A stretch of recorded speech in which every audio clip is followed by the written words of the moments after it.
මේ චිත්‍රයට ප්‍රේම නෑ බා. ගිනිකූරු පළමු කතා මාලාව දිව ගියේ මේ චිත්‍රයට ෆ්‍රේම් නෑ යන තේමාවෙන්ය. විශ්වවිද්‍යාලයට ඇතුළු වීම සඳහා ලංකාවේ සිව් කොනෙන් පැමිණෙන තරුණයන් 7 දෙනෙකු පාදක කරගෙන ගිනිකූරු පළමු කතා මාලාව නිර්මාණය විය.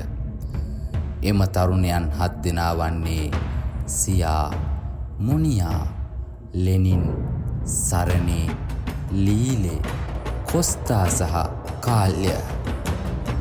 අප බොහෝ දෙනෙකුට ජීවිතයේ උදාවන කොළඹ යෑමේ අවස්ථාව ලද මෙම තරුණයන් විවිධ හේතුන් මත කොළඹට හසුවේ. එම කොළඹට හසුවීමේ අවස්ථා 7ක් හරහා ගිනිකූරු පළමු කතා මාලාවේ චරිත හඳුන්වා දීම සිදුවිය. මෙම පළමු කතා මාලාවේ සිදුවන ගැටුමක් හේතුවෙන් මොවුන් සමග විශ්වවිද්‍යාලයේ එකට ඉගෙනුම ලැබූ තරුණයෙකු මරණයට පත්වේ. ඔහු නමින් කොඩියාය.